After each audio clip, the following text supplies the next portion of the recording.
بعض اوقات ایسا ہوتا ہے کہ برتن کے پیندے میں سوراخ ہوتا ہے اور آپ اوپر سے پانی ڈالتے رہتے ہیں اور نیچے سے وہ بہہ جاتا ہے، تو آپ سارا دن بھی اس کے اندر پانی ڈالتے رہیں تو اس میں جمع نہیں ہو پاتا، کیونکہ اس کا پیندہ جو ہے وہ سوراخ ہے۔ تو اگر ہم بھوک اور پیاس کاٹتے رہیں، کوئی نتیجہ نہ پیدا ہو رہا ہو، تو پھر ہمیں دیکھنا ہوگا کہ کہیں کوئی ایسا سقم تو نہیں ہے کہ جس سے ہمارا عمل جو ہے وہ پانی کی طرح بہہ رہا اور ضائع ہو رہا ہے اور اندر کچھ بھی نہیں ٹھہر رہا۔ اور روزے میں اللہ تعالیٰ ہمیں ایک موقع دیتا ہے ہم اپنے آپ پہ غور کریں۔ دیکھیے، میں اور آپ یہ کہتے ہیں کہ یہ جو اعمال بد ہیں یہ شیطان کی وجہ سے ہیں۔ شیطان ایک ایسا مکار، ایک ایسا زیرک، ایک ایسا چالاک دشمن ہے کہ جو ہمیں چاروں طرف سے حملہ آور ہو رہا ہے۔ یہ چمکھی لڑائی ہے شیطان کے ساتھ ہماری۔ اس نے کہا میں دائیں سے آؤں گا، بائیں سے آؤں گا، آگے سے آؤں گا، پیچھے سے آؤں گا، وہ کسی نہ کسی طریقے سے آتا ہے۔ اور جب شیاطین جکڑ دیے گئے، اب ہم دیکھیں کہ ہمیں جو بہکاتا تھا، ہمارے ساتھ مکر اور چالاکی کے ساتھ ہمیں راہ مستقیم سے ہٹانے کی کوشش میں لگا ہوا تھا، اب وہ تو جکڑ دیا گیا، اور ہم اس کے باوجود بھی گناہ کی زندگی میں کیوں ہیں؟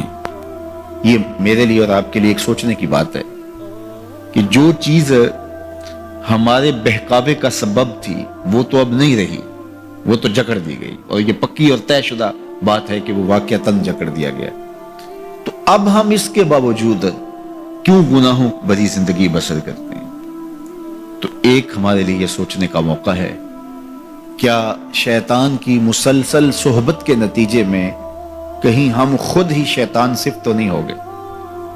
کہ شیطان بند بھی گیا ہے، اور اس کے باوجود اگر ہم کسی کو دکھ دے رہے ہیں، اس کے باوجود ہم کسی کی غیبت کر رہے ہیں، اس کے باوجود ہم کسی پہ ظلم کر رہے ہیں، اس کے باوجود اگر ہم رزق حلال کی بجائے رزق حرام اکٹھا کر رہے ہیں، تو پھر ہمیں دیکھنا ہوگا کہ کہیں ایسا تو نہیں ہے کہ شیطان کی مسلسل صحبت کی وجہ سے اس کی صفتیں ہمارے اندر تو پیدا نہیں ہوگی، اس نے ہمیں اپنے رنگ کے اندر رنگ تو نہیں دیا۔ شیطان کی وجہ سے ہم اتنے شیطان وصف ہو گئے، شیطان صفت بن گئے کہ شیطان رخصت بھی ہو چکا، جکڑا بھی گیا، لیکن اپنی عادتیں، اپنے اوصاف، اپنا رنگ ہمارے اوپر چڑھا گیا۔ ہم جہاں تھے اور وہیں کے وہیں کھڑے ہیں، اور ماہ سیام ہر سال آتا ہے اور گزر جاتا ہے، اور ہم جہاں ہوتے ہیں پھر وہیں کے وہیں ہوتے ہیں۔ بہت سارے لوگ جو ہیں وہ تو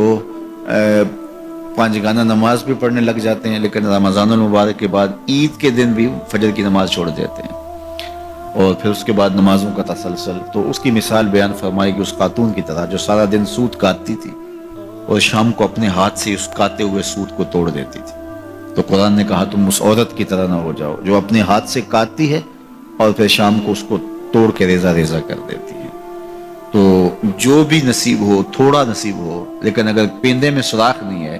تو ایک ایک قطرہ بھی روز پڑے گا تو ایک دن برتن بھر جائے گا، اور پیندے میں اگر سوراخ ہے تو جتنا مرضی ڈالتے رہو گے ایک قطرہ بھی اس کے اندر نہیں رک پائے گا۔ تو سب سے پہلے ہمیں اپنے آپ کو